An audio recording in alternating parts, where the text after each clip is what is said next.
സ്വാഗതം മീഡിയ ഗ്രാമത്തിലേക്ക്.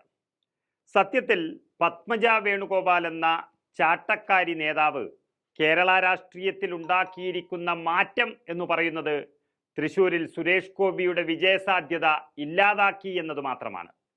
UDFിൻ്റെ sitting MP ആയ TN പ്രതാപൻ്റെ ന്യൂനതകൾ പറഞ്ഞുകൊണ്ട് UDFിലേക്ക് പോയ വോട്ടുകൾ സമാഹരിക്കാനും അതുപോലെ പിണറായി വിജയനുമായി ഉണ്ടാക്കിയ രഹസ്യബന്ധത്തിൻ്റെ പേരിൽ CPM വോട്ടുകൾ കുറച്ചൊക്കെ സമാഹരിക്കാനും കഴിയുമെന്നൊരു വിശ്വാസത്തിൽ വാചകമടിച്ച് നടക്കുകയായിരുന്ന സുരേഷ് ഗോപിയെ മൂലക്കിരുത്തിക്കളഞ്ഞു മുരളീധരൻ്റെ വരവ്.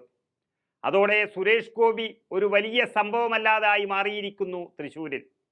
പ്രതാപൻ തോൽക്കും എന്നൊരു പ്രതീതി വരുത്തിക്കൊണ്ട് പ്രതാപന് എന്നും ഒപ്പമുണ്ടായിരുന്ന മുസ്ലിം ന്യൂനപക്ഷങ്ങളുടെ വോട്ടുകൾ പകുതി ഇടതുപക്ഷത്തേക്ക് ഭിന്നിപ്പിക്കാനായിരുന്നു BJPയുടെ ശ്രമം.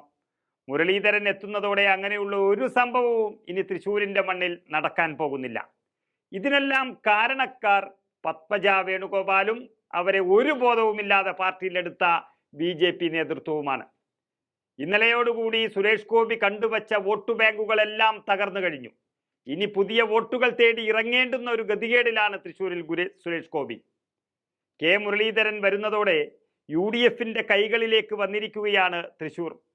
TN പ്രതാപൻ ഒരുപക്ഷെ ജയിക്കുന്നില്ല എങ്കിൽ സുനിൽകുമാറിനെയെങ്കിലും വിജയിപ്പിച്ചുകൊണ്ട് BJPയെ പരാജയപ്പെടുത്തണമെന്ന് കരുതുന്നവരുടെ ഒരു സംശയം മുരളീധരൻ വന്നതോടുകൂടി നീങ്ങിയിരിക്കുന്നു. അതുകൊണ്ട് മുരളീധരൻ്റെ വോട്ടുകൾക്ക് വ്യക്തമായ കണക്കുകൾ കിട്ടിത്തുടങ്ങി. അതായത് 17% വരുന്ന തൃശ്ശൂരിലെ മുസ്ലിം വോട്ടുകൾ ഒരു തരി പോലും ഇനി പുറത്തു പോകില്ല. അതുപോലെ ക്രൈസ്തവ വിഭാഗത്തിൻ്റെ ഇടയിലും വലിയ മാറ്റങ്ങൾക്ക് സാധ്യത തെളിഞ്ഞു. 25% വരുന്ന ക്രൈസ്തവ വോട്ടുകൾ ഭൂരിഭാഗവും UDFിന് ലഭിക്കാനുള്ള സാധ്യത ഏറിക്കഴിഞ്ഞു. സുരേഷ് ഗോപി ലൂർദ് മാതാവിന് കിരീടം വെച്ചത് വലിയ നാടകമാണെന്നും അതൊരു പറ്റിക്കൽ പരിപാടിയുമൊക്കെയായി നിലനിൽക്കുന്നതോടൊപ്പം തന്നെ തൃശ്ശൂർ അതിരൂപത മണിപ്പൂർ വിഷയത്തിൽ കേന്ദ്രം ഭരിക്കുന്ന BJPക്കെതിരെ പ്രമേയവും പാസാക്കിയത് ദിവസങ്ങൾക്ക് മുൻപായിരുന്നു. അതിനർത്ഥം BJPക്ക് ക്രൈസ്തവ സമൂഹം എതിരാണ് എന്നുള്ളതാണ്. സംസ്ഥാന സർക്കാരിനെതിരെയും അതിരൂപത പ്രമേയത്തിൽ അതിരൂക്ഷമായ വിമർശനം നടത്തിയത് നമ്മൾ കണ്ടതാണ്.